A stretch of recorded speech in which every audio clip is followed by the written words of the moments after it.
Let's talk about practice. Specifically, how can you get 2 to 3 times more done in the same amount of time? You may be saying, Stephen, that's not possible, but I promise you, if you put these tips to the test, they will improve your practice time that much. Before we get started though, I've got a question for you, and that's, what is your biggest issue in your practice time? Put it in the comments section below. Over all the years of teaching online, the #1 question I get, hands down, is about practice. Now, they come at it from different angles, but it's still a question of practice. How long should I practice? What should I focus on? How do I know when I'm done? Should I do a warm-up? How do I organize things? How do I make a schedule? How do I stay motivated? On and on and on over the years, the questions kept coming about practice, how to improve it, how to get more done. So a few years back, I decided to look in depth at the topic, not only for my own practice time, but for my students, for my online subscribers. I've become addicted to this topic of practice. Tons of books, tons of really nerdy papers on the subject. Through it all, the guiding question has been, what separates the elite in any field from everyone else? How do they practice the same amount of time as everyone else, sometimes less, and they achieve so much more? This video just covers 3 tips. I promise, if you implement them into your practice time, you're gonna see massive results and massive gains. However, I've got a free 3-video series. If you want to jump in on that, it's called Transforming Your Practice Time. Everything I skim over in this video, we go in depth in that lesson series. The link is below in the video description. So let's kick this thing off. #1, focus. A while back, I actually did a survey. Some of you may have been involved, and I just asked, what is your biggest issue with your practice time? I got thousands of answers, and it really helped me clarify. And the #1 issue by 4 times was focus. Now, focus is a huge, multifaceted animal. Like, it's a beast. To tackle it, you have to come at it from several different angles. But we need to understand that the reason many times we're not improving or seeing the progress we want to in our practice time is because of lack of focus. Maybe you don't have a consistent schedule. Maybe you got stuck in traffic on the way to your practice space. Maybe you lack focus in the actual material you're working on in your practice time. And many times, this is the culprit. Maybe you're too busy checking your email or seeing what's up on the Face, YouTube, Insta, Snap, Chapagram. Anytime we divert our energy from a task that we're involved in, it takes us a period of time to get reoriented with that task. I want to drop some knowledge on you. Multitasking has never and will never work. You cannot accomplish more by spreading yourself thinner or by trying to focus on more than one thing at one time. You figure out how to improve your focus, you'll double how much you get done in your practice time. #2 is consistency.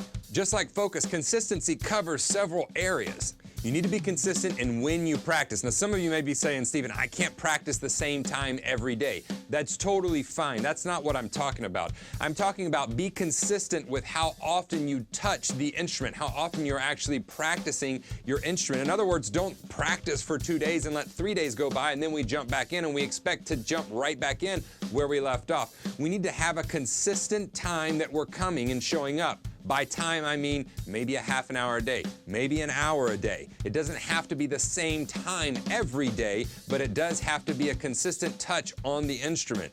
Does that mean days off are bad? Absolutely not. I'm a big proponent of taking days off. Time away from the kit has so much to do with the way our brains work, but we do have to have a consistent touch on the instrument to see ourselves improve. This area of consistency we also see in what we work on in our practice time. You can't work on one thing one day and then another thing another day and then come back to that one but also add something new and then, oh, I saw this new lick on YouTube and I'm gonna add that one too, and oh wow, this Instagram post was really cool, I'm gonna transcribe that and try to figure it out. And by the end of the week, you have focused on 0 things, you've consistently worked on 0 things, and you have seen 0 progress. Decide beforehand what you need to work on and then work on it consistently every day in your practice time.